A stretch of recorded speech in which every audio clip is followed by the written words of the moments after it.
خرگوش اور کچھوا۔ ایک دفعہ کا ذکر ہے کہ ایک جنگل میں ایک خرگوش رہتا تھا۔ اسے اپنی تیز دوڑ پر بہت فخر تھا۔ اسی جنگل میں ایک کچھوا بھی رہتا تھا۔ آپ کو تو پتہ ہے کچھوا کتنا آہستہ چلتا ہے۔ خرگوش کچھوے کو روزانہ تنگ کرتا۔ ایک دن خرگوش نے کچھوے کو کہا کہ تم میرے ساتھ مقابلہ کرو گے؟ تو کچھوے نے ہمت کے ساتھ جواب دیا، میں لگاتا ہوں آپ کے ساتھ۔ خرگوش زور زور سے ہنسنے لگا اور کہا، تم کچھوا میرے ساتھ مقابلہ کرو گے جو آہستہ آہستہ چلتے ہو؟ تو پھر یہ دوڑ خرگوش نے قبول کر لی اور فیصلہ یہ ہوا کہ بڑی پہاڑی کے پاس جانا ہے۔ اس کے بعد خرگوش اور کچھوے کی دوڑ شروع ہو گئی۔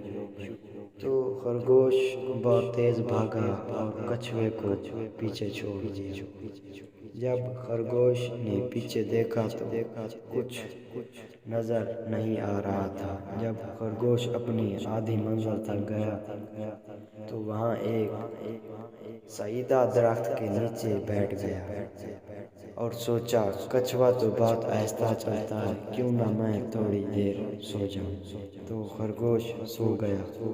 خرگوش کو تھکاوٹ کی وجہ سے نیند آ گئی تو کچھوا چلتے چلتے اس کے پاس سے گزر گیا۔ کچھوا اپنی منزل تک پہنچ گیا اور جیت گیا، اور جب خرگوش کی آنکھ کھلی تب تک اس کو دیر ہو چکی تھی۔ تب بھی خرگوش نے سوچا کہ کچھوا پیچھے ہے، پر کچھوے نے تو پہلے جا کر جیت حاصل کر لی تھی۔ جب خرگوش پہاڑی کے پاس پہنچا تو کچھوا پہلے سے ہی موجود تھا۔ خرگوش نے جب کچھوے کو دیکھا تو خرگوش کی آنکھیں کھلی کی کھلی رہ گئی، اور پھر خرگوش شرمندہ ہو کر واپس چلا گیا۔ اور ثابت یہ ہوا کہ دوستو، غرور کا سر ہمیشہ نیچے ہی رہتا ہے۔